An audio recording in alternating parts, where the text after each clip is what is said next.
Msu Extension. So those will be the faces. Oh, they're okay. Yeah, you might not recognize.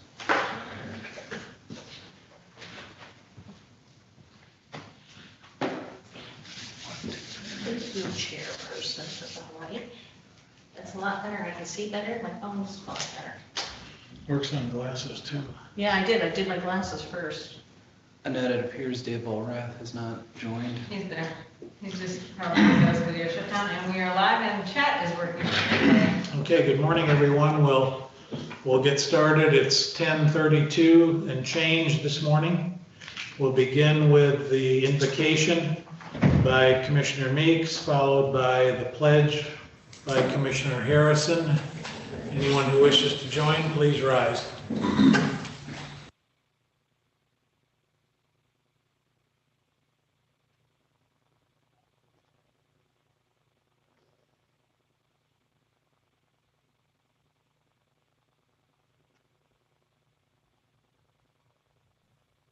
I had to unmute, I'm sorry. But Heavenly Father, we need your assistance today to guide us commissioners through these things that we have to do for the county, state residents and business, whatever. And I want you to kind of look out for what's going on now. And the Heavenly Father, with your guidance, we can get through this COVID and other things that's going on in our nation. In Jesus' name I pray, amen. Please join me with the Pledge of Allegiance. I pledge allegiance to the flag of the United States of America and to the republic for which it stands, one nation, under God, indivisible, with liberty and justice for all.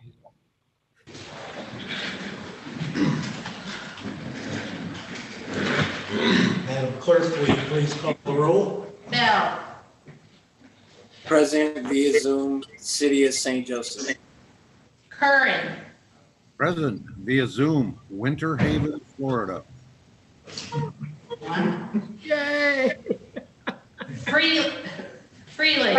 Present via Zoom, Baroda Township.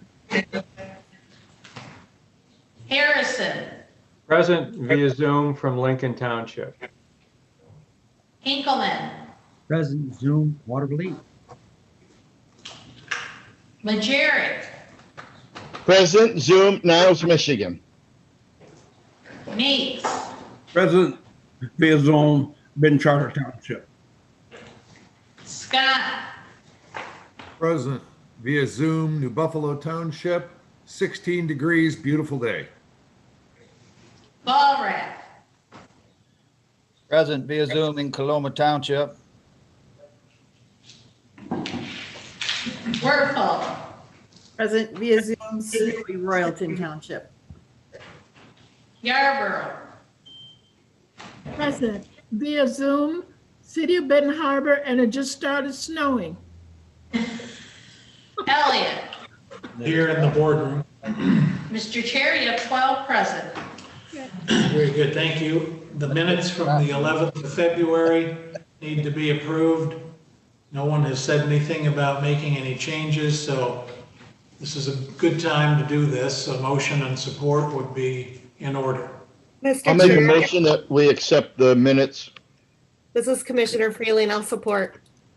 Moved by Majerick, supported by Freeling. Will the clerk please call the roll? Curran. Yes. Freeling. Yes. Harrison. Yes. Hinkleman. Yes. Majerick. Yes. Meeks. Yes. Scott. Yes. Ballrat. Affirmative. Werfel. Yes. Yarborough. Yes. Bell. Yes. Elliott. Yes, Mr. Chair, you have 12 yeas. thank you. You want to go through communications now? You received one communication from Iron County Board of Commissioners, a resolution in support of waiving fees for licenses, permits for small businesses servicing the public, received on February 16th. That's all. All right. We're now at the point of presentations. Brian, do you want Yeah. to walk us through those? So first up, to the board, we have our newly elected or newly in office prosecutor, Mr. Steve Perangeli.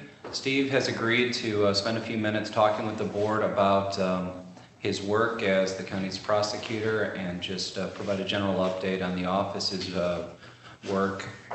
Steve, are you ready?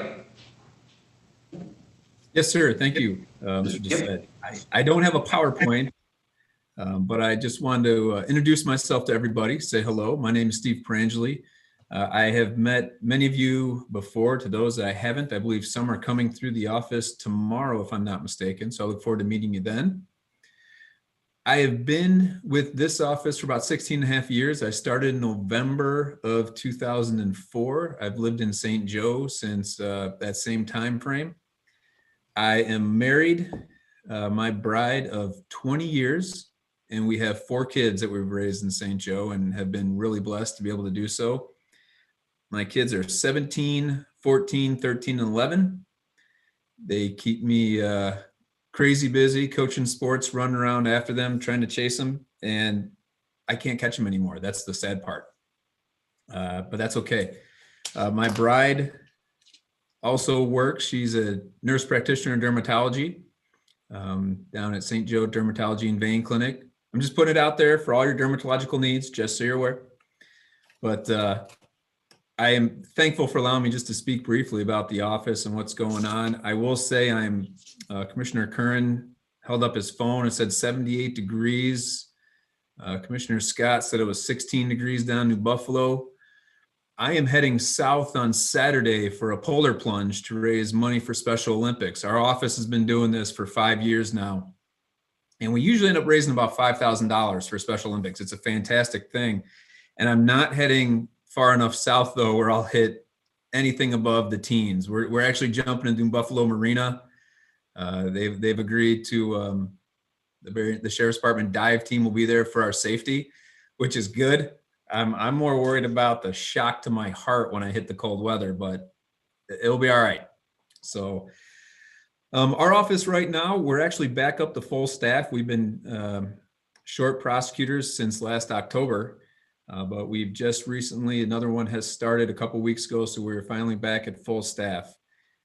We are still way behind on cases, as everybody knows, with the shutdowns in the courts and trials. I've been in a lot of contact with Judge Mayfield and Frank Samsel and Carrie Smetanka trying to work on the trial schedule and when that will happen. And the fact of the matter is nobody really knows. We've also talked a lot with Nikki Britton. So we're just trying to remain as fluid as possible in our office. And I know Indigent Defense, we're going to be ready to go as soon as the court tells us to and try to catch up on some of the cases we're behind. Right now, the last I knew from the judges, we had over 275 pending felony trials, which is really an obscene amount in terms of trying to get through those cases. But we're going to do it. We're working hard to make sure all the victims have their rights respected and all the defendants have their rights respected. So we're really keeping on top of things to make sure that goes smooth. As for me in the office, I still am carrying dockets. I want to be in court. I love being in court and working with the staff, being in front of juries, trying cases. So my plan is to still do that as much as I can. I'm finding my time is a little bit lessened since in this new role. I'm averaging about 145 to 150 emails a day, which it's not the most fun. I got to be honest about that, but we deal with it. Some of the things that I'm interested in, obviously continuing the great work of Mr. Sepik and what he's done. And over the past few years, Mr. Sepik has given me a lot of freedom to both work in the courts and outside of the courts. So I've been out in the community a lot. My big focus, I have 4 kids. Kids in Berrien County are tremendously important to me, and providing them opportunities and trying to keep them safe as best I can. So I've been out in the community a lot with schools. One of the programs I started a few years ago is on cyberbullying and sexting, and I've taught that to middle school and high school students, different presentations depending on the grade, age appropriate. but I plan on continuing that. I'll actually be in Niles next Thursday to do a socially distanced presentation on that, but I plan on getting back into schools for the sexting and cyberbullying presentations, because I really feel if I can prevent just a handful from becoming victims, it's worth it. I'd rather try and prevent them from being victims than putting pieces together after they've been victimized. So that's really important to me.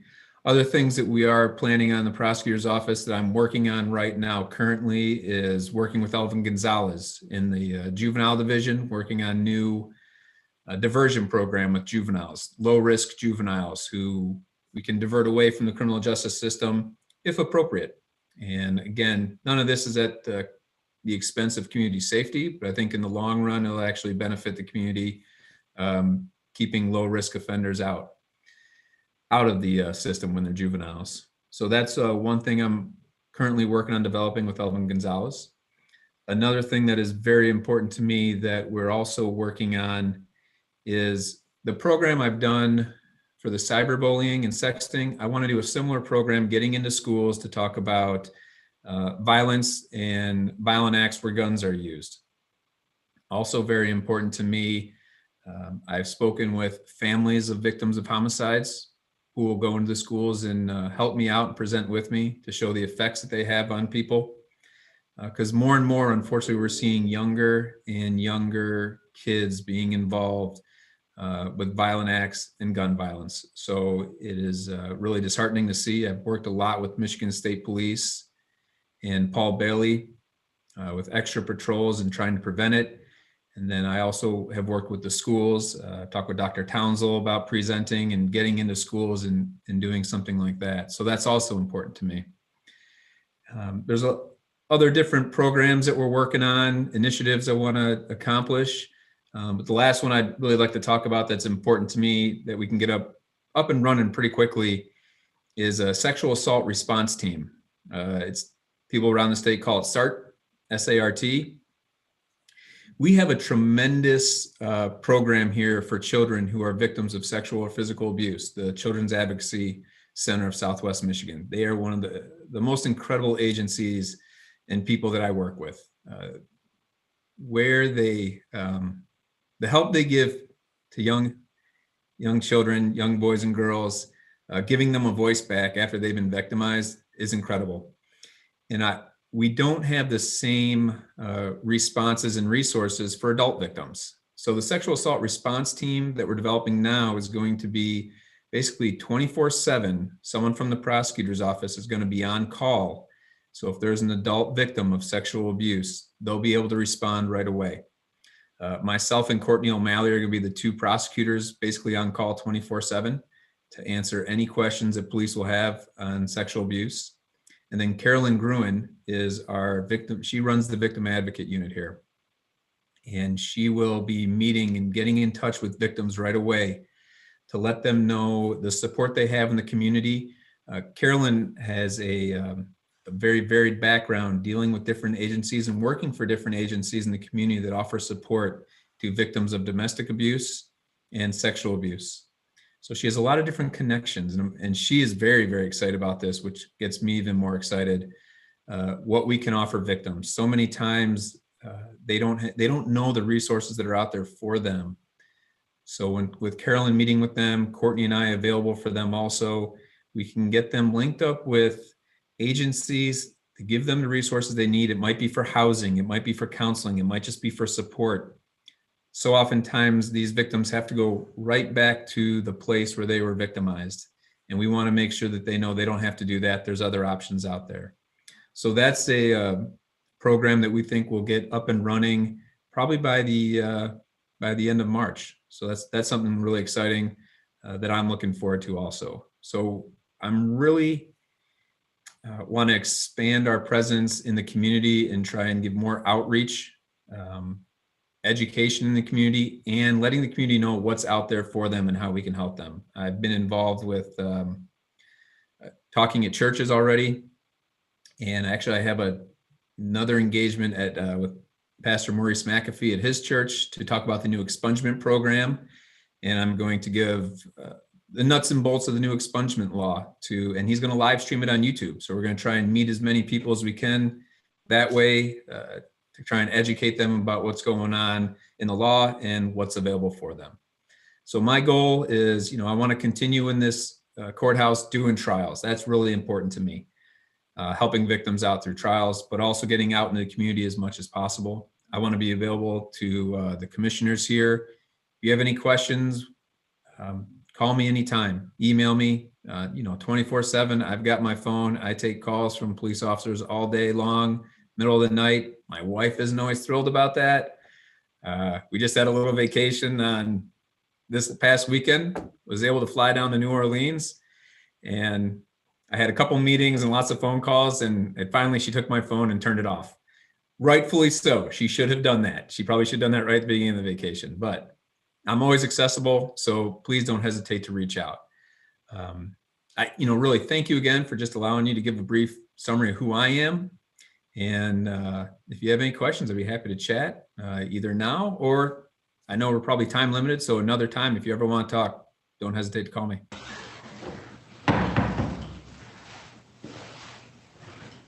Thank you, Steve. Any questions for the prosecuting attorney?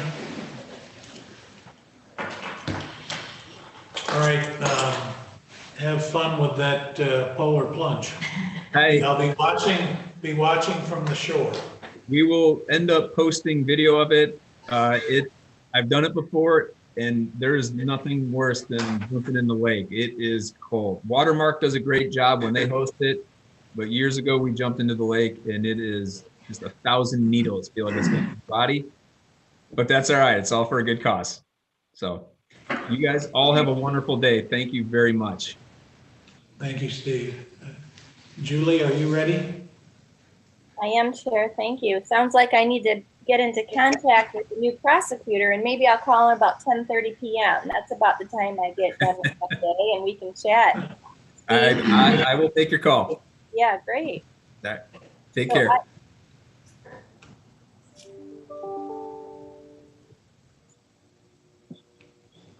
She's gonna share her screen just a I second. am, so can you see it? There we go. Alrighty, how's that? Good? Perfect. So thank you, Chair Elliott, and good morning. I'm coming to you live from Pawpaw, Michigan, and it's cold here too. Thank you for the opportunity to present the 2020 MSU Extension annual report. It was a pleasure to put this report together. Despite all that 2020 dealt us, MSU Extension continued to work hard and make an impact in Berrien County. Before sharing a few highlights of the report, I thought it would be helpful to review some basic information about MSU Extension for the newer commissioners, as well as a refresher for the rest of the board. How I look at it is that we are the educational arm of county government. That's why it's so important, after hearing the prosecutors speak, that we work together and partner in how we educate youth in the community. Our mission is to improve people's lives through an educational process, bringing MSU Extension to the local community to meet them where they need to be met to meet their critical issues and important topics. MSU Extension has always been committed to making sure that our educational programs and employment opportunities are open to all. Our federal funding requires that we maintain records and adopt policies that demonstrate this commitment. One of those is the showing of this poster at all of our programs. One of the most important roles I have as a district director is to make sure that staff are doing all they can to follow civil rights guidance. In 2020, our organization, like so many others, took a deeper dive into issues related to diversity, equity, and inclusion, not only with a programmatic lens, but also an internal one, by offering staff listening sessions, conversations, and encouraging self-reflection and professional development related to systemic racism, implicit bias, white privilege, hiring practices, gender differences, and more. Our leadership team has made a commitment to continue our DEI efforts as long as it takes to become a more inclusive organization and one that truly represents the communities that we work in. So who is MSU Extension? Well, we're 600 folks across the state, and we cover a breadth of areas, including agriculture, youth development, health, nutrition, community, and economic development. Our network enables us to be responsive to emerging local issues, but yet tackle the issues statewide and also be a reliable, trusted partner. Some of the important issues in Berrien County are youth development, the agricultural economy, of course, weather emergencies, farm stress, youth mental health, veteran outreach, senior programs, opioid addiction, leadership development, and land use. The funding for Msu Extension is often described as a three-legged stool. It's a simple concept. A stool needs three legs, at least 3 legs, to do its job. Any less, and it's ineffective. In our case, the 3 legs are the federal government through the USDA, our state investment through the legislature, and of course, county government, your investment. And that arrangement is arranged through the memorandum of agreement that you sign each year. The one thing that can make a three-way partnership stronger is adding a 4th partner. In this case, extramural funding from community partners, granting agencies, contracts, service agreements, etc. We have many partners in Berrien County, including agribusiness, farmers, Berrien 4-H Foundation, the Supplemental Nutrition Assistance Program through the USDA, Soybean Promotion Committee, local businesses, private donors, Berrien RESA, Berrien County Community Foundation, and more. Since 2019, that 4th leg, defined here as grants, has been greater than all other funding sources for our budget, and it continues in that trajectory. The county contribution to our total budget is about 16% of the total revenue. We have an extension office in every county across the state, serving communities, businesses, families, and individuals. That's me. I'm Julie Piak, District Director, and these are the 7 counties I manage, and we're known as District 13. I tell you, there's been some really great things that happened in 2020, and one of them is that I can be in my home office and not driving across this district all day long, all week long, late into the evening, early in the morning for your meetings sometimes. For the new commissioners who haven't had a chance to take a tour of all county facilities yet, we are located on Hillendale Road off Napier in a great building built for us by Berrien County on MSU property next to the Southwest Michigan Research and Extension Center. I look forward to meeting all of you out there when we can get back together face to face, and of course, when the weather warms up. This is photos from yesterday from Jamie's phone. The general fund contribution, plus the office space and secretary support provided by the county, leverages the work MSU Extension can accomplish in Berrien County, the district, and the state. I hope you had a chance to review the report prior to this morning that I prepared for you for 2020. It will also be posted on the county's website so that you can access it and share it with constituents as you need to. As I wrote in the opening of my report, prior to March 2020, our educational programs and relationship building was done primarily face-to-face. MSU Extension moved quickly to get our staff equipped to work from home and quickly pivot to provide high-quality online education. Work teams immediately reacted by organizing information, convening stakeholders, promoting and developing resources for agriculture, government, teachers, families, and volunteers. Our 2021 work is building on the success we had in 2020. Our website is our most active educational tool, and that was already working prior to the pandemic. We have been building on this website for years, building it up with high quality content. Statewide, our website gets about 1.25 million hits per month. It serves as a resource to house our educational articles, tools, and program information. With all classes going virtual since March 2020, the website has been critical in helping get people connected to our programs and information. As you can see here, we recognize 14,214 users from Berrien County in 2020. Last year was a year of change, but one thing that was actually planned was that we implemented a new reporting system for our staff. This new system, I just love it. It allows me to pull reports on program activity in a variety of different ways, as you can see from the chart. When we began virtual programs in March, county demographics were not recorded for some of our most popular programs. So I would say that Berrien participation numbers shown here could be actually a bit lower than the true number because of the success, particularly of the Southwest Hort programs that were some of the first to launch in April. The stories in the report, in the annual report, come from this system. I want to highlight a couple numbers here. First, the one in yellow, that 266. That's the number of programs that were offered statewide that were attended and recognized that have Berrien residents participating in them. 266 programs. And then in the green, the number of staff that reported programs with Berrien County residents in them. So 65. We have an office of what, 10, 11 folks in Berrien County, but there were 65 educators across the state who educated Berrien residents in 2020. I thought that was pretty impressive.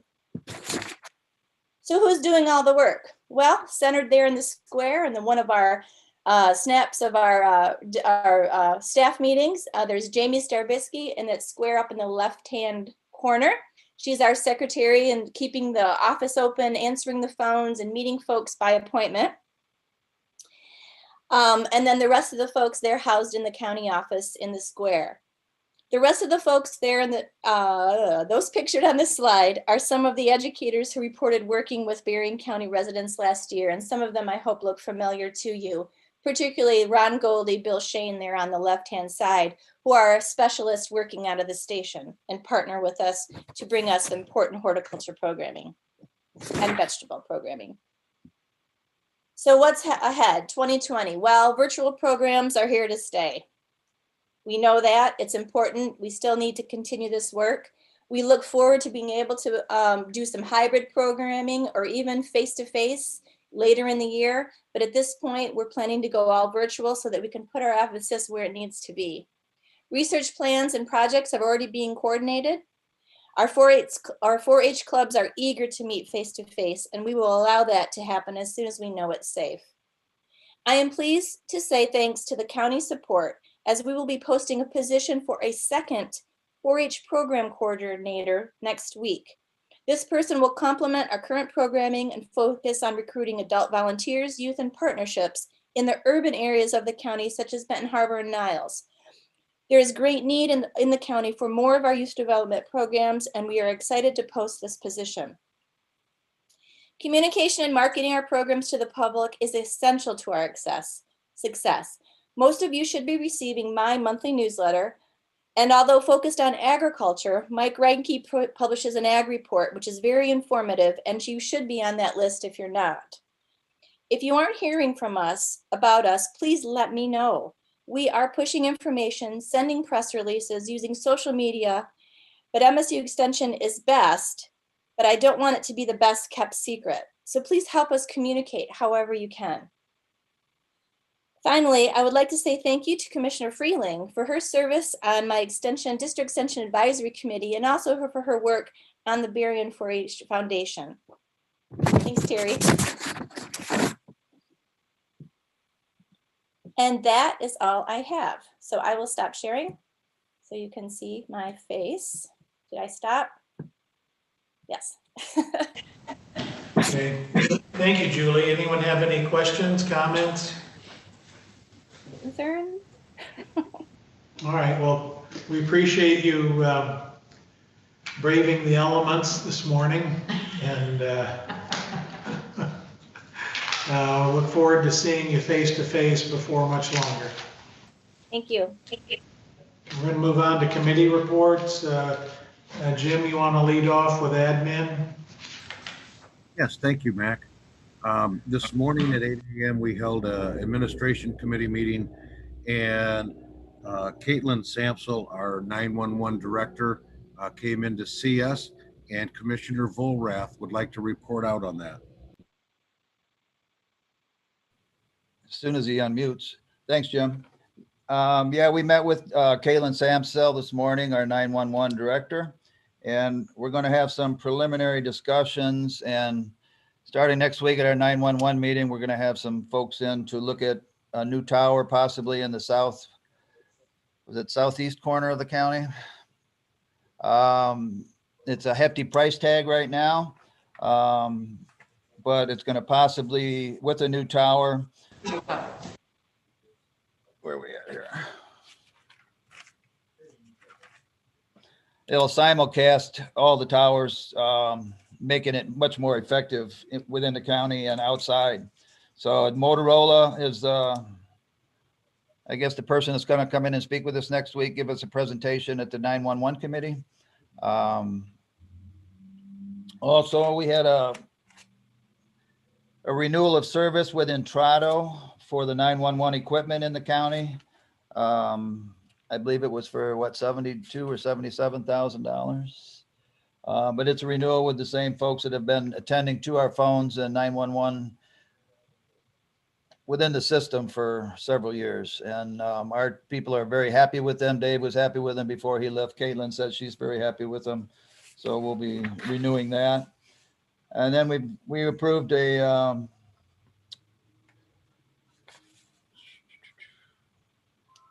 TransCare Hazmat response fund. It's just it's for a grant that we're gonna apply for. And we've approved that. It's between $500 and $2,500, not a real big one, but some money we could use for the hazmat team. And that's just an application. I think. You gonna cover board appointments, Dave? Oh, yeah, that was the last thing I was printing out. Got that email a little bit late, so I forgot where I put it here. I got it. We've got 3 board appointments for the 911 Advisory Board. 3-year term. These are reappointments for Marvin Shigoda. Term would expire in 2023 for 3 years. First time Lieutenant Ryan Schoenfeld with the Michigan State Police. I think he's the new post commander down in Niles. And then that'll be a 3-year term that will expire in 2024. And then we're going to appoint Lieutenant Jeremy Carlisle as the Michigan State Police alternate for that same time period, 3-year term. Hey, thank you for that report, Dave. Any questions for Dave? Jim, Ezra, listen, Dave, yes. In the southeast corner with this tower, this discussion is for 800 megahertz. Is that correct? Correct. Okay. I just wanted to be sure. I didn't know whether anything had changed yet. Yeah, because the other towers, converted to this, so they would all tie in together with this plan particularly. Correct. I know, because there were some issues I know that we were dealing with some of the departments down there on the VHF band. So I was just wondering if that was. Yeah, it would help on all ends. Thank you. Yep. Yeah, Ezra, adding an 800 tower down in that location would definitely assist all the agencies on the 800 down in that area. Okay, let's see. That's our report, Mr. Chairman. That's it. Thank you. The 3 folks that you mentioned, Dave, about going on the 911 Advisory Committee, are you making a motion that those folks be appointed today or reappointed as the case may be? Yes, I will. Okay. Is there support for that motion? I'll support the motion, Mr. Chair. Moved by Volrath, supported by Curran, to reappoint Marvin Shigoda, appoint First Lieutenant Ryan Schoenfeld, and appoint Lieutenant Jeremy Carlisle to the 911 Advisory Committee. Will the clerk please call the roll? Freeling. Yes. Harrison. Yes. Hinkleman. He says yes. Got thumbs up. Majerick. Yes. Meeks. Yes. Scott. Yes. Volrath. Yes. Werfel. Yes. Yarborough. Yes. Yes. Curran. Yes. Elliott. Yes, Mr. Chair, you have 12 yeas. thank you. Madam Chair of Finance, you're on. Thank you very much. This morning, we had a resolution brought to us, and it was from Director Dan Fetty and Katie Montoya. And what it is we will bring it to the full board next week, but it's regarding the CARES Act. Berrien County was awarded $377,000 through our community development block grant. And normally we would use money to redo houses or roofs or something. And maybe we never ever received this amount, but it was important that these dollars be spent, as the guidelines say, for low to moderate income families to reach those people. And what the county hoped to do, what Dan Fetty was working to do, was to see that we be able to help different agencies and nonprofits and all. And what it got down to, because this report and money had to be spent and the report in by February 28th, I believe is the date, they thought, why not see if we can't give it to agencies that do this? And so along with Administrator Dissett, they contacted United Way, they contacted Area Agency on Aging, and they contacted the Berrien Community Foundation, because knowing that they have those kinds of connections and that's what they do. And what Berrien County ended up doing was, along with Attorney John Dwayne, made a form, an agreement, so that we could give a certain amount of money to each of those agencies to reimburse them for the things that they had already done in the community. Many of them were food banks, had lunches for students that were not in school, but each day they could get lunch, and probably on the weekend get 2 or 3, just a number of things that needed to happen. And so through with the elderly, we were able to hit all ages. And to the United Way, Berrien County gave $201,000 from the CARES Act. To Area Agency on Aging, they gave $70,000 from the CARES Act. And to Berrien Community Foundation, $105,000.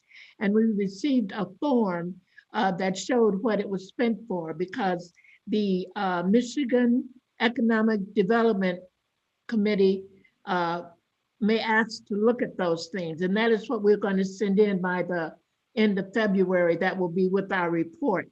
And we feel good that the United Way Area Agency and Berrien Community Foundation did with the money what they wrote that they did with it. We feel very good about that.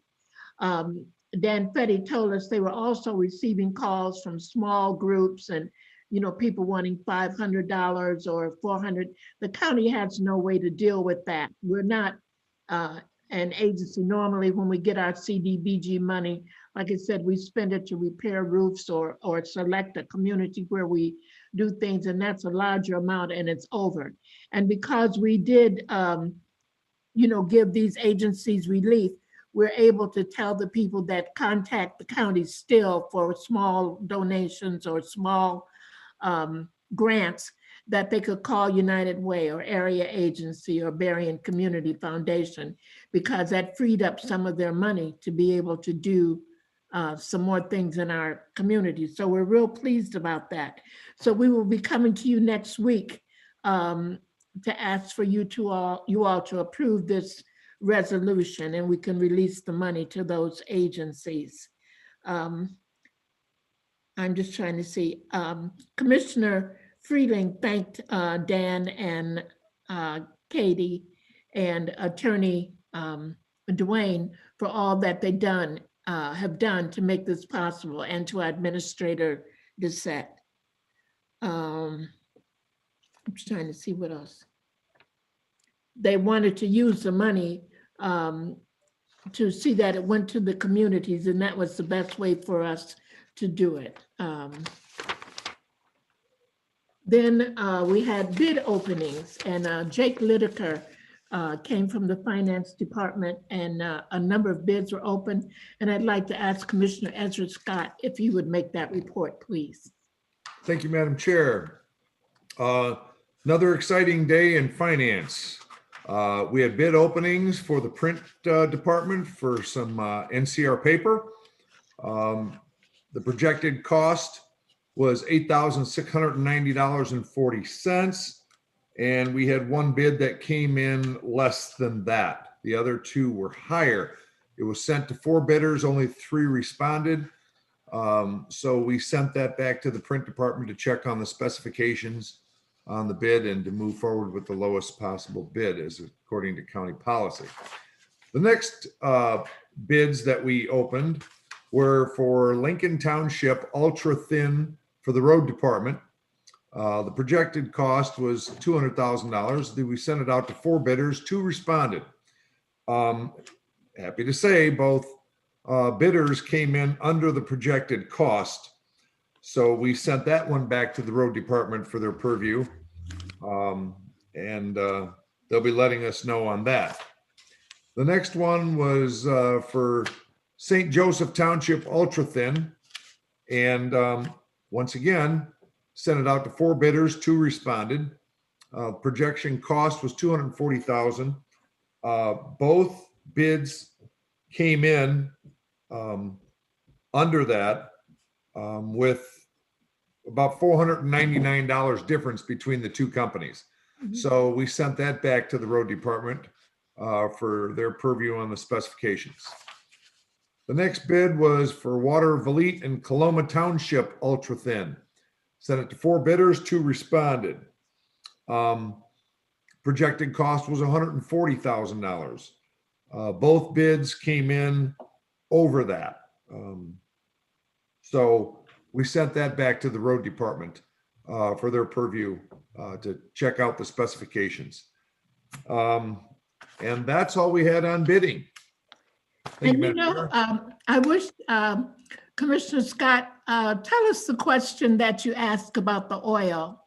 Oh, yes. That would be good to have. Yes, I asked this question of our county administrator, and Mr. Stack was there at the road department for the bid openings, and he answered it. And what I was concerned with is maybe 30 days ago, oil was $25 a barrel. It's now $62 a barrel. So my question to the road department administrator is, these bids were sent out for these 3 projects. It's quite evident we're not going to be putting down ultra thin on anything soon. So I wanted to find out what was going to happen if the price of oil continued to go up, because the asphalt is subject to the oil price with the petroleum industry. And they assured me that if these bids were accepted by these people, then they were under contract to do it for that amount. So that was my only question, because, you know, in volatile times, we don't know exactly what it's going to be. And I just wanted to make sure that we were protected as a county. Thank you. That was interesting and something you might would wonder about. Those were the bids, and we had weekly bills, and we're bringing them to you for your approval. We had some road department payables, and then the resolution that I just explained to you about the 3 agencies that we're going to give dollars to. One thing I think about that resolution, we were trying to also do some expenses that we had here in Berrien County, but community development said that did not fit the regulations. It must be to low to moderate income families.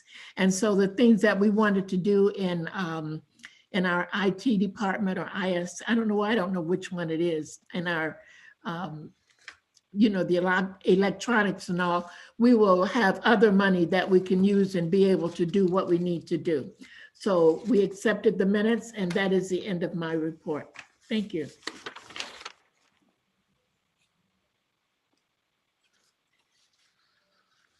back on. Thank you, Mamie. Does anyone have any questions for finance? Hearing none, we'll move to public comments. At this point, they must be related to resolutions listed on today's agenda. There'll be other comments later in the program, but right now it would just be stuff that's on the consent calendar because we don't have any added resolutions today. So we'll pause for a moment and see if anybody has any comments on the consent calendar resolutions. So I did have an individual here, I do not know who it is, in the chat saying they're having trouble locating them on the website, and I went up and looked and just quickly put a whole complete packet out there. I'm not sure what happened, but I just did that. So it is possible that we may have some follow-up comments after doing that. All right, is there anything in the queue? Other than this person asking what, they're saying that they weren't able to locate them. All right, well, if they have a question later, we'll take it even though it would be out of sequence. Okay, all right, I will keep an eye. Is there a motion to approve the consent calendar as submitted? Mr. Chair, I so move. Commissioner Harrison, I'll support the motion. Who made the motion? Oh, Bell and then Harrison? Okay. So moved by Bell, supported by Harrison. Will the clerk please call the roll? Harrison. Yes. Engelmann. Yes. Majerick. Majerick. Yes. Meeks. Yes. Scott. Yes. Walrath. Yes. Werfel. Yes. Yarborough. Yes. Bell. Yes. Curran. Yes. Freeling. Yes. Elliott. Yes. Mr. Chair, you have 12 yeas. Thank you. We're now at commissioner reports. And we can either address something here or wait until other business. That something is the MDHHS order that quietly was entered in Lansing, which continues the restriction of 25% occupancy in all Michigan restaurants through and including the 29th of March. Do you want to just do that during commissioner reports, or do you want to do that during other business? Does anyone have any preference one way or the other? Mr. Chair. Ryan. Members of the board, last night I did see a media coverage. I was surprised to see the restriction was continued out for many weeks to come. Over the last week, I've communicated with the chair and some of the board about next week's regular meeting. Arthur from the chamber has agreed to come and talk with the board about some of the efforts being led by the chamber to try and encourage Berrien County residents to go out and frequent local Berrien County restaurants. With that said, Arthur will be asking the board to consider a non-binding endorsement of their restaurant week program. And if the board is desirous of sending correspondence to the state of Michigan as it relates to the newly extended restaurant restrictions, next week might be a good week to do that. You're going to have the chamber here talking about the vital importance of supporting local businesses.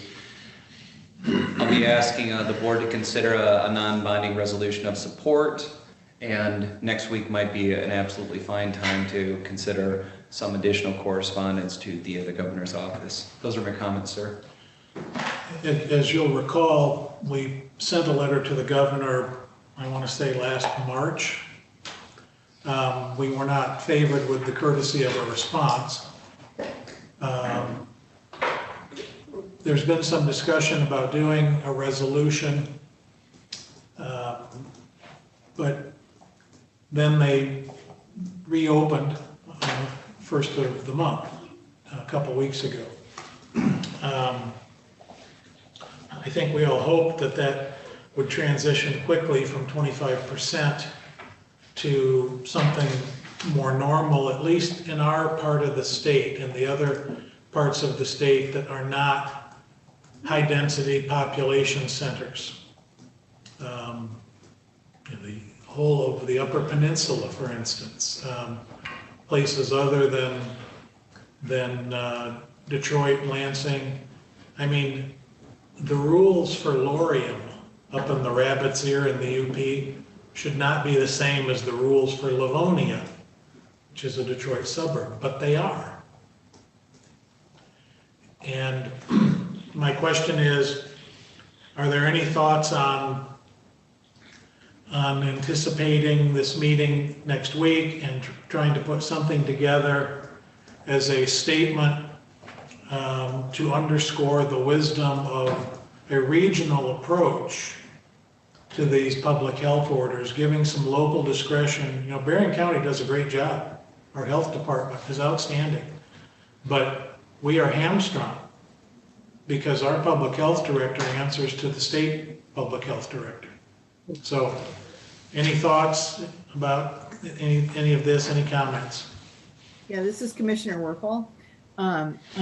I would like to strongly encourage us to move forward with this. I've been pushing this, you know, as you guys all know, since mid-January. And supporting Arthur's non-binding restaurant week next week is certainly something that we can consider, but I think what we're talking about is something completely different. And I just want to urge us to really think about this and move forward quickly. We need guidelines and we need a regional approach. Mr. Chair. I think there's. Go ahead, Terry. Oh, thank you.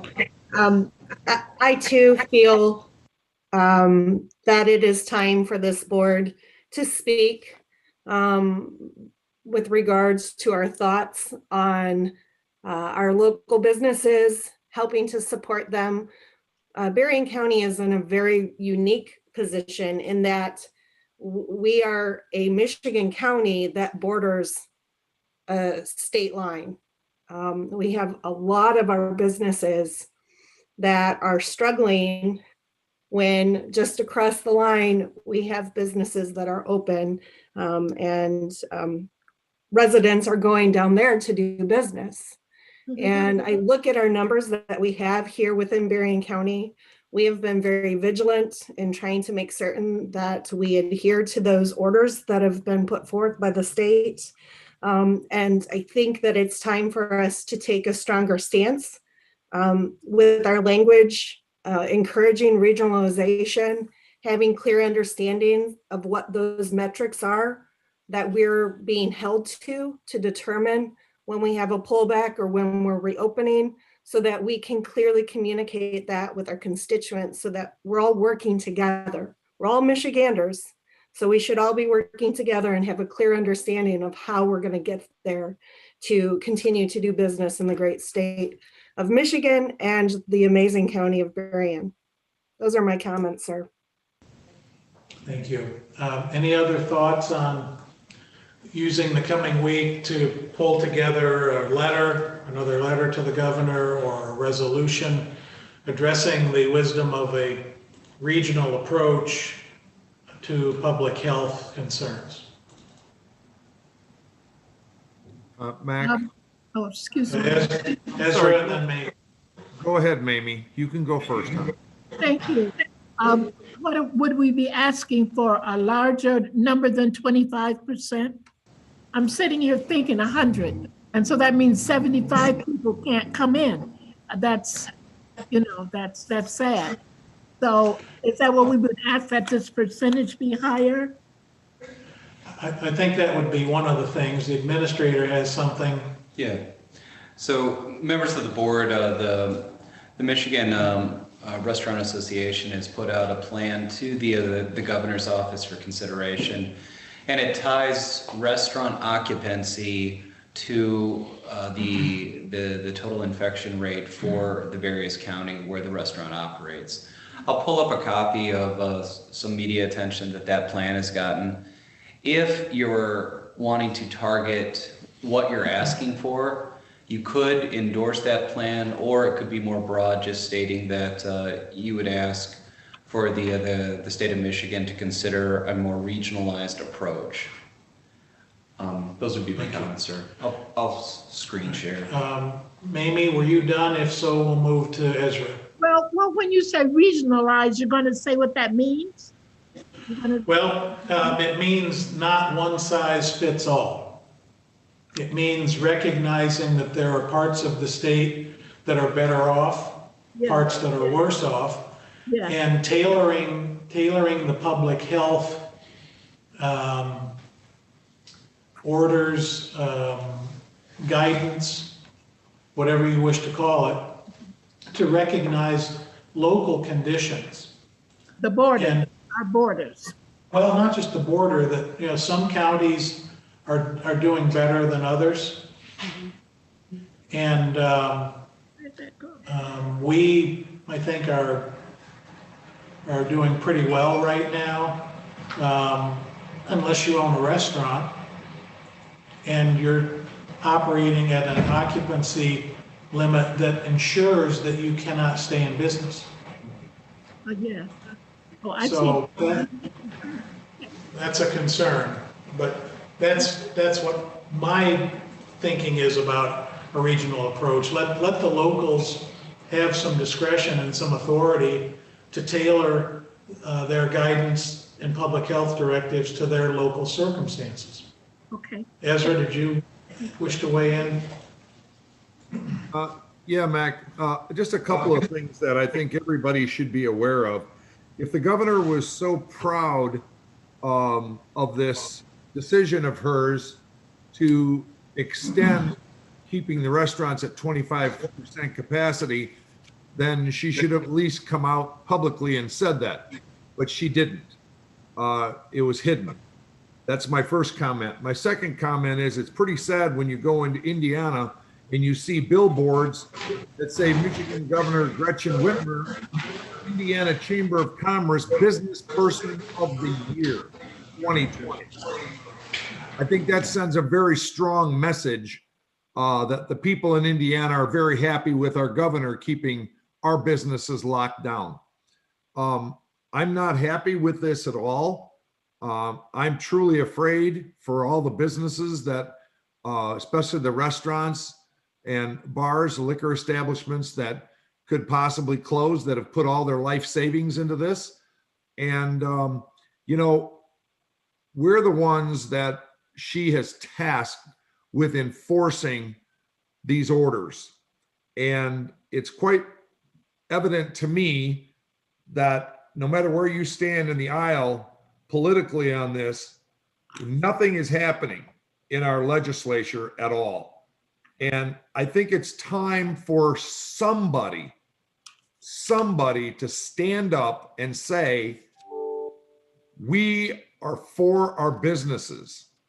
And nobody is doing that as of right now. So I'm in support, personally, I'm in support of all the businesses just opening back up because they're under the CDC guidelines. The governor and everybody in the health departments and that, they keep talking about science. Well, then let's follow the science. The CDC says when you're under 10%, you should be opened up. Right now, Berrien County is between 5 and 6%. There's no excuse for this. Thank you. I have a question. Yes, sir, Michael.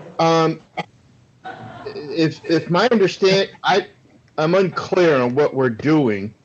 Is Administrator Doucette going to write a resolution for next week that we vote on, or are we waiting the next week to have a discussion, or how are we moving forward as of today? That's what we're trying to figure out. If there's a preference for one way or the other, a letter or resolution, we can start mixing the ingredients between now and next Thursday for either one. We can do it as a letter, we can do it as a resolution, trying to figure out if there's interest on the part of the board as a whole, and then we can format accordingly.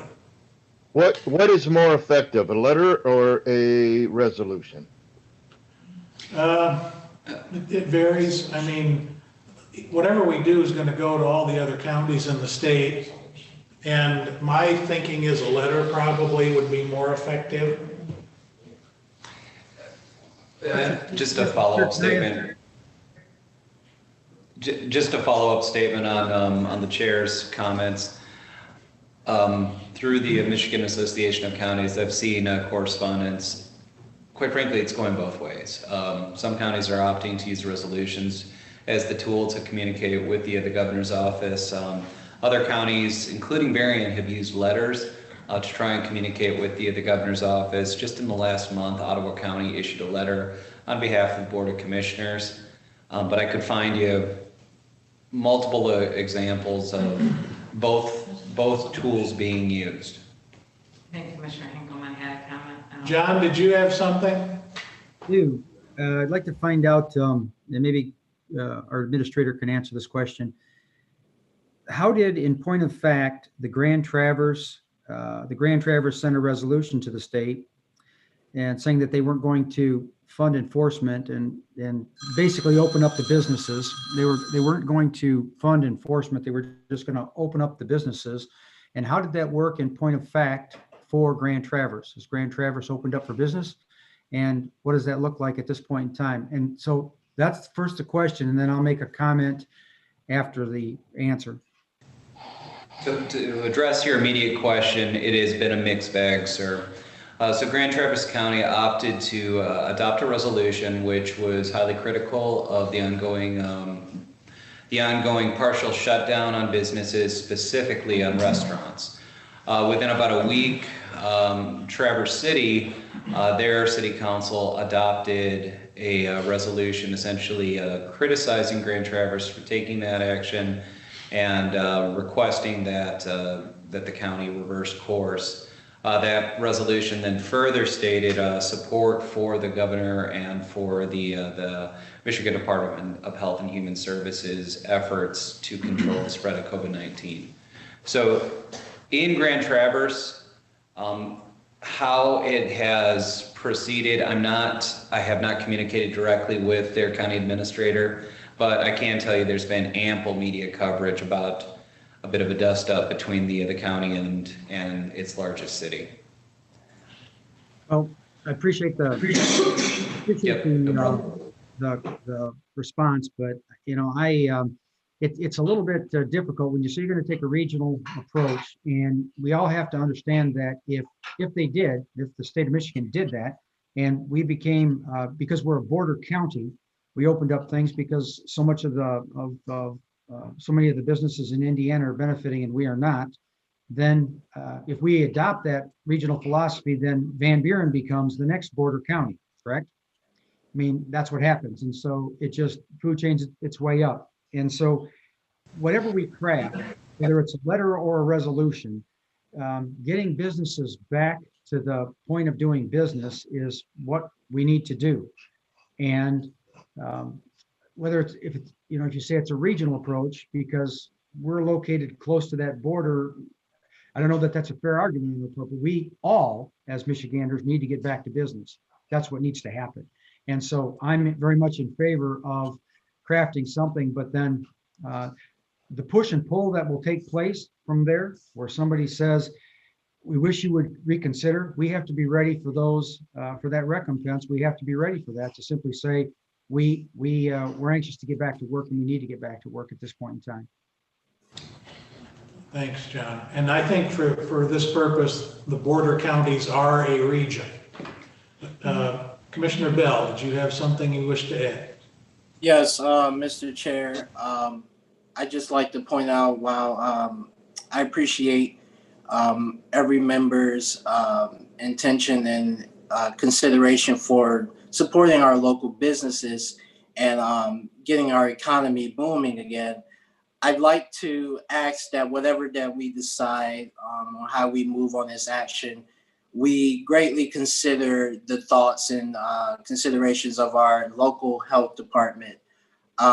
We acknowledge the good job that they have done in Berrien County as far as getting vaccines out to the public, to those who are eligible. I think we should, at least return the favor of considering them when we're making these decisions, because we don't want to possibly, overwhelm our health system here in Berrien County if the numbers were to start trending back up because of reopening. So I do think that, we do need to support our local businesses, but at the same time, just be careful with this step, and also consider, the lives of our constituents, because we're still, in the pandemic. We're not out of the woods yet. And yes, I do think that we need to support our local businesses, but at the same time, let's be careful here, and let's, do all we can to support our businesses as well as our healthcare system. Thank you. Thank you. Anyone else? Mr. Chair. Yes, Carrie. With regards to this this consideration, in my mind, when I think regional approach, I look at our other counties within the state. I know that you referenced some of our counties in the UP with regards to their numbers. Some of them are almost non-existent with regards to COVID cases in their 7-day averaging. One of the things that I would be interested perhaps in seeing in the draft of a letter or a resolution, and to Commissioner Bell's point, is a clear understanding of what those metrics are that we're using with regards to opening any area of business, whether it's that 7-day rolling average for positivity rates, obviously seeing downward trends in the statistics, what that would be, how many days, hospital capacity, the number of tests that are being administered versus that positivity rate, the number of vaccines distributed within our county. These are all things that I think if we were able to clearly have that as our metrics and encourage the state to help us promote that communication and let us be a part of the process, I feel like Michigan and Berrien County would be able to open up sooner with a lot more businesses being able to survive what they've already been surviving. And we'd see a lot more doors open at the end of the pandemic than what we may see if we can continue on the road that we're on currently. Thank you. Yeah, this is Commissioner Harrison. I think like everyone, I was very disappointed in the extension of the 25% occupancy to the end of March. I'm very comfortable thinking that we should consult with our health department. And then early on in this, there was a big discussion about regions and regional approach and scientific data driving decision-making. I think we need to re-emphasize to the governor that we are still in favor of the regional approach and using science to determine when it's safe for everyone to open up. And given our local experience, I think we're clearly approaching a time when some of these restrictions can be lifted. So I think Commissioner Bell had a good point. Let's do it in concert with the health department, getting their advice in consideration. Yeah. Good points. And certainly the health department would be involved in providing comment on anything that we're putting together for board consideration. And I don't hear from anyone, and I certainly would not want to give the impression that we are wanting to loosen safety standards. We're not. We want things to be done safely and sanely. If you go into a restaurant in Granger, which I did on Sunday, you wear your mask when you go in. Your mask is on while you're waiting to be seated. You take it off once you're at your table. If you get up to use the restroom, you put your mask back on. The servers are wearing those, I don't know if it's plexiglass or what it is exactly, those covers on their faces. So safety is never out of your mind, but you can do both. You can dine in safely and can do so with more than just a skeletal presence of customers. This one restaurant called Uptown Kitchen, they were busy, but they were also showing due attention to safety. And it's just such a stark contrast that 5 miles south of the border, somehow it's okay, but here it's not. And I just coincidentally happened to see something a few days ago, I think it was on the History Channel, had to do with the war in the Pacific, World War II, and a POW camp was liberated, and it showed these British, Australian, and American POWs who clearly had not been eating right for a long time. And it just conjured up in my mind the thought of our restaurants being a patient, a person who shows up at the ER and they're very sick. They're suffering from malnourishment. And it's caused by almost a year of chronic denial of sustenance. They are very weak.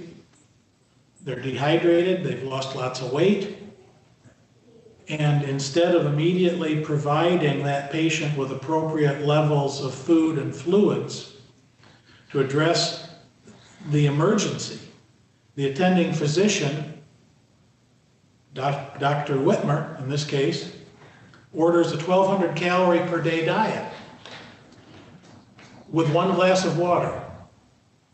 The patient isn't going to get better on that diet and might die.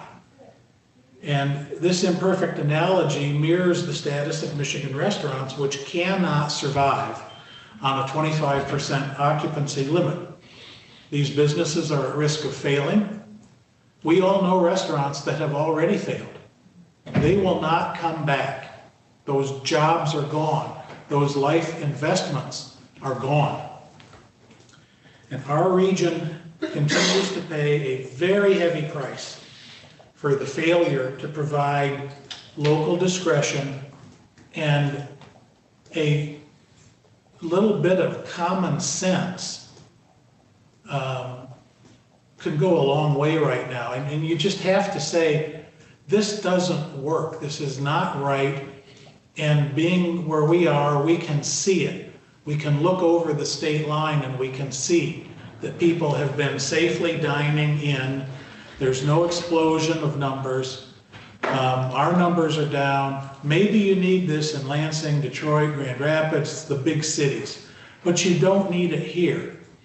And I can't understand how anyone could sleep comfortably at night knowing how serious the economic and emotional toll is for these small business owners and their employees. I just don't get it. So that's my sermon on a Thursday morning. Mac, Commissioner Scott, yes. I have one other thing I'd like to find out whether or not you could add. I agree with Commissioner Bell, but in saying that, when COVID first came out, I was the vice chair of the board and I was on the COVID committee, so I was privy to all these numbers every week. And the CDC guidelines were what were used prior by the governor, saying we had to be below 10% in order to be open. that was still being used through Thanksgiving. And then once Thanksgiving got here, they saw an uptick and they shut everything down. And we went through Christmas, we went through the New Year's, went through the Super Bowl, or, you know, I mean, where is this going? Either you're going to use science and the numbers that the CDC says of 10%, or you're just going to make up whatever you want to make up. And that's what I don't understand. We are between 5 and 6% as a county right now. So I think there has to be something in that letter about what are the guidelines? What guidelines are they going by? Because they're not going by the CDC guidelines anymore. Thank you. All right, did anyone have any other comments? I know we've got updates from civil council on various matters still to do. Let me ask this, is it okay if we put together the outline of a message and then we can figure out formatting between now and next week, whether it be in the form of a letter or a resolution or both? Is that all right? Yes. Anybody not all right with that? I guess let's put it that way. Okay, that is what we will do. Brian just stepped out. He said he doesn't have anything. But according to Annette, he did not have any additional updates today. He will have one that he'll send out via email tomorrow. We are now at general public comments.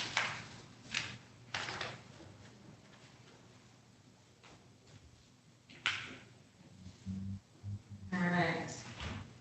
Eric Lester from St. Joseph Township. I'm sorry, Eric Lester, MD, St. Joseph Township. Are you putting money, restaurants ahead of human lives? COVID deaths in Berrien are over 200. Give the restaurants some money and be patient. The pandemic will not last forever. Focus on carryout. Commissioner Elliott is right, but a restaurant is not a human being. If we value the restaurants so much, give them the money they need to live. There's that one.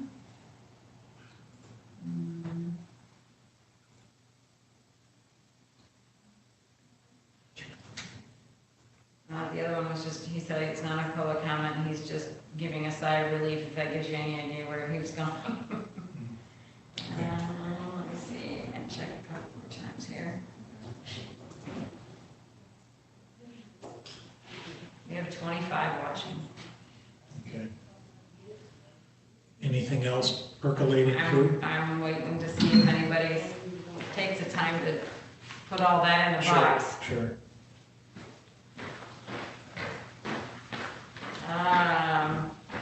Tony Benhart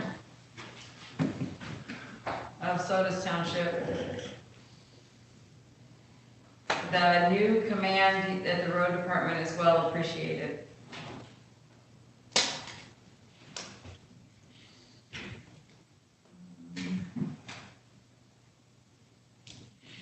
I believe that's, sorry. Man, it's close. Deborah Hildebrandt in Baroda Township. I am writing in support of Jason Latham. I've seen many improvements since he started with the road department. He has a difficult job while he is performing well. I am concerned with the lack of transparency in putting Mr. Latham on administrative leave. Mr. Latham deserves to be judged on his merit. Thank you for your attention in this matter. And Brian Barrett from Stevensville. Honorable County Commissioners, I am sending this email to you to tell you I have the highest respect for Mr. Jason Latham. I have known him since he started working at the Kalamazoo office of the Michigan Department of Transportation, and especially when he became my boss at the road department in 2018. Mr. Latham has all the integrity in the world, knows what he is doing, and will do the right things to take care of Berrien County's roads and bridges. And then please feel free to contact me if you have any questions. They had sent those and asked for them to be read during public comment. All right, I don't see any other ones, Mike. All right, thank you. And thank you to everyone who commented. It's one of the nice things about living in a free country. Everyone is entitled to their opinion and entitled to express it. We appreciate it. Other business. Have we missed anything that we need to cover? Mac, this is Commissioner Scott. I'd like permission from the board chair to investigate the total amount for membership into NACO, which is the National Association of Counties. Last year, it was $3,600 to become members. We never did anything with it, and I'd like the okay to investigate to see how much it is and then report back to the board. Certainly can investigate it. And that would be a call for the full board to make, though not for me, but whether we join. Yeah, correct. I just wanted to let you know that I would like to look into it to get a membership total to find out how much it would cost for us to join NACO and the benefits. Okay, thank you. Mr. Chairman? Yes, sir. Hey, this is Commissioner Curran. I want to give Ezra an update. We began that process. Commissioner Volrath, Commissioner Freeling, and myself were to look into memberships with MAC, NACO, and the MTA, the Michigan Township Association. Because of events that have occurred recently, I just don't think we've gotten back to that. That research has been done and it's sitting in the inbox waiting for action. But to answer your question, that has been done and it just hasn't been compiled and brought to the board yet. We're working on it. Thank you, Jim. I appreciate that, but I do want to look into this and bring it before the board for the pros and cons. Thank you. In other words, you're asking us to take it out of the inbox and do something with it, right? I would like that, at least for a board. Okay, thank you. That's all I have, Mr. Chair. May I have, Mr. Chairman, maybe Yes, ma'am. Are you Yes, going ma'am. to, are you going to do commissioner reports? Sure. We can do them right now. Do you have one? I have one. Okay, please proceed. Thank you. Amy Yarbrough.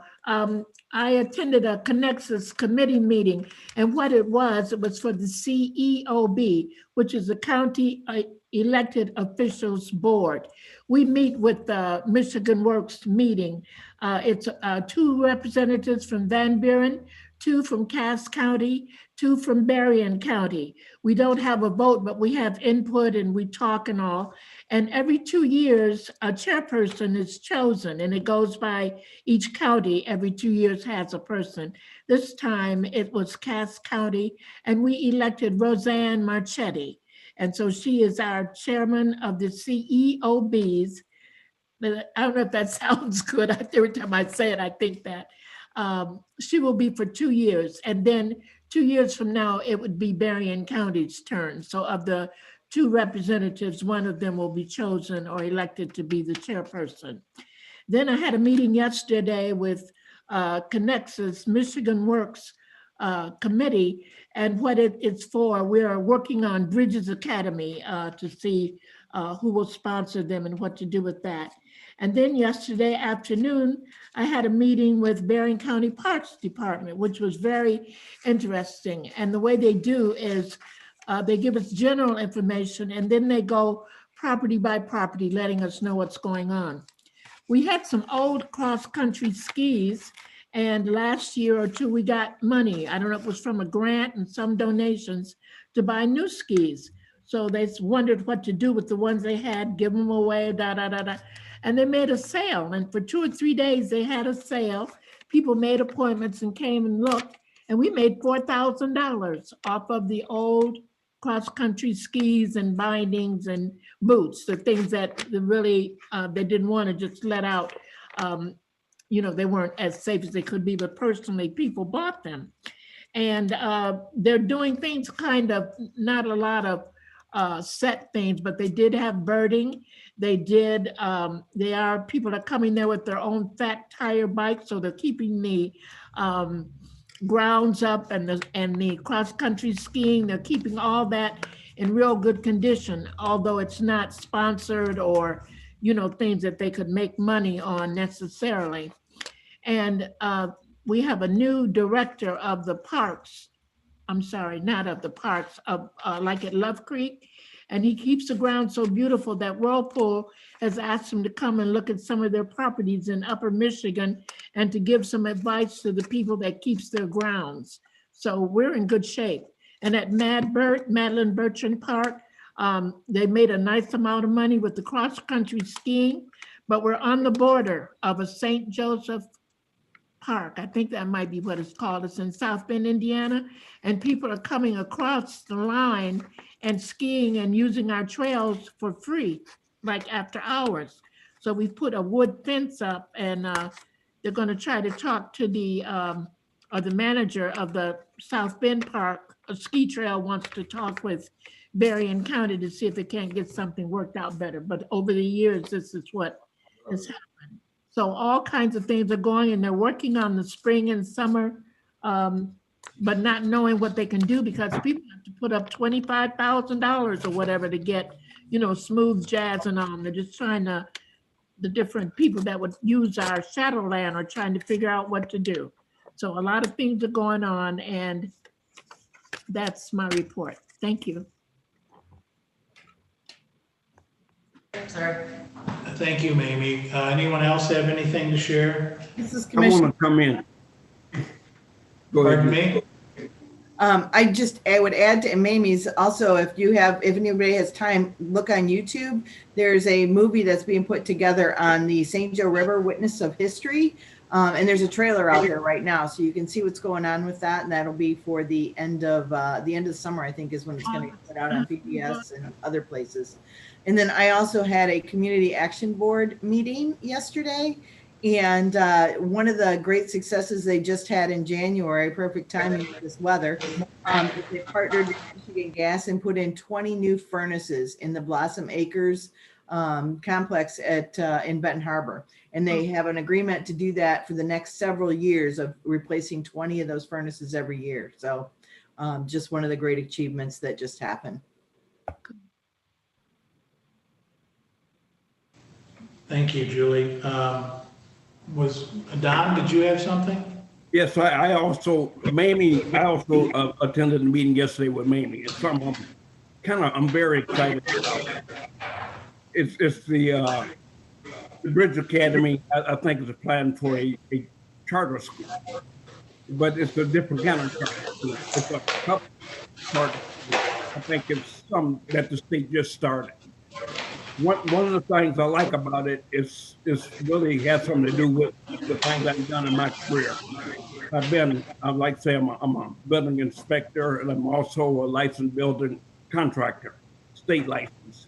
And they're starting a trade school. And what's good about this is it's going to be shared with other schools in the area. And we definitely need some things done on trade. Talking to Commissioner Scott about this morning, and it's something that's very much needed in our area to continue trades. And like I said, everybody's not going to college, and my heart is going to be in with this right here if I can get some kind of help for the things I've done. I don't want to get buried with the things in my head. And if I can pass this on to our generation at the company, I believe this will be a big help to our community. So I just want to kind of like finish up on what Mamie said, but I'm not really in favor of charter schools.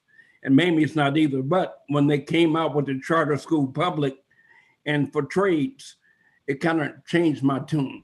Because Benton Harbor, as you know, I think the school system has just about been torn apart with these charters. But this, I think, is going to be in conjunction to help with the area. I think it's going to help our area and help our students and our kids. So I just want to say that this really kind of touches my heart of any committee that's ever been on. where I think I can kind of make a difference. So like I said, my heart is in this.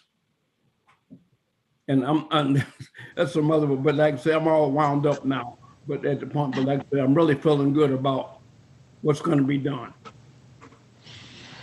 All right, thank you, Don. Okay. Anything else from anyone? We'll go to announcements and reminders. As of now, finance is scheduled for next Thursday at 9 a.m. And of course, we will be back together next Thursday at 10:30 a.m. There very well could be other board committee meetings scheduled, so just stay tuned, stay in touch with the administrator, and my hunch is those would be on Wednesday or Thursday if anything more gets scheduled. We are going to be adjourning. I'm sorry, wait, Nanette has one more thing, I believe. Yes, I'm sorry, we had one more public comment.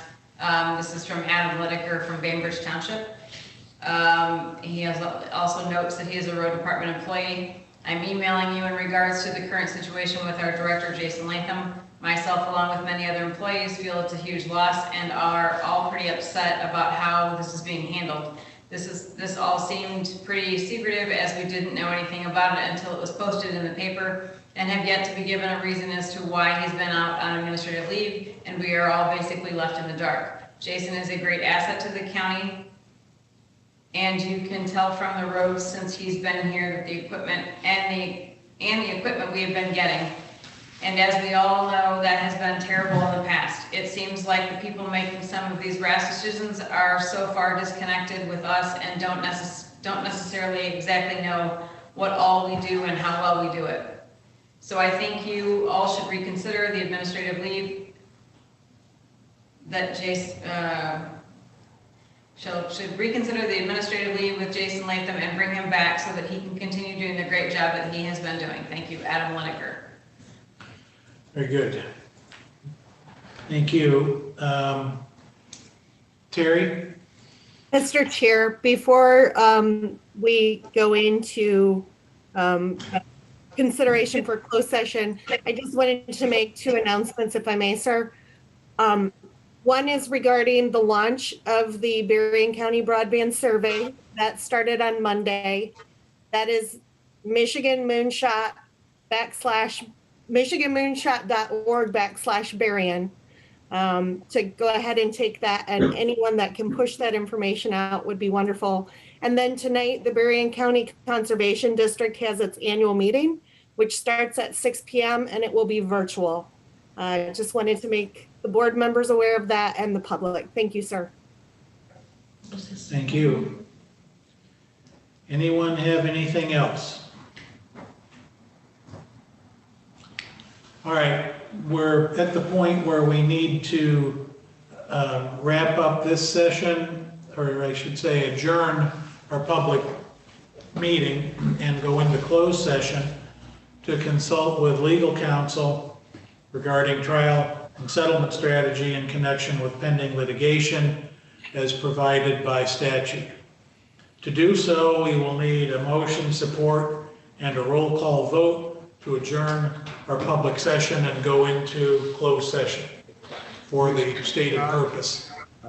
This is Commissioner Scott. I will make that motion. You so eloquently delivered it. Is there support? There were folks.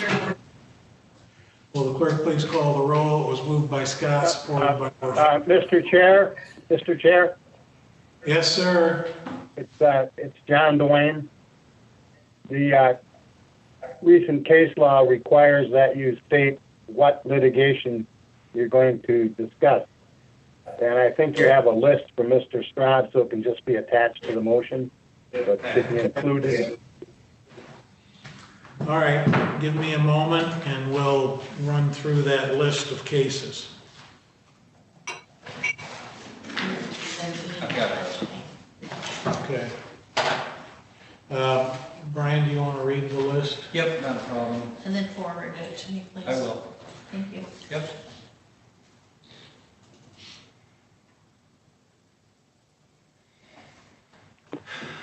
This is a fairly long list, so please bear with me.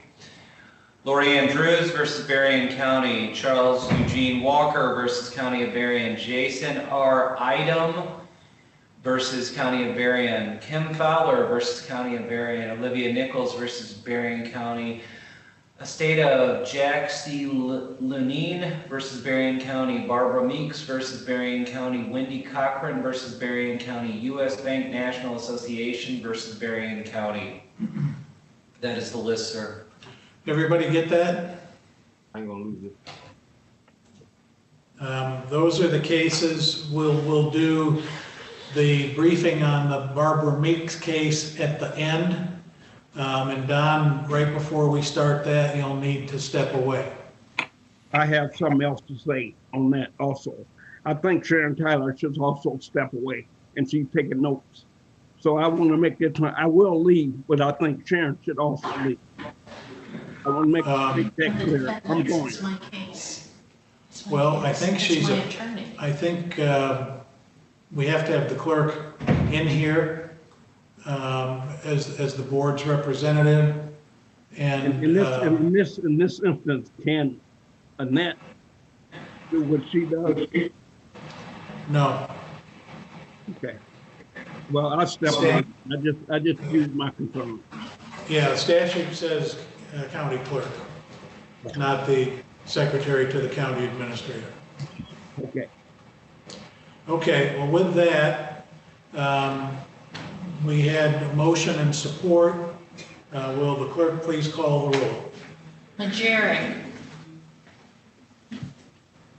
Michael?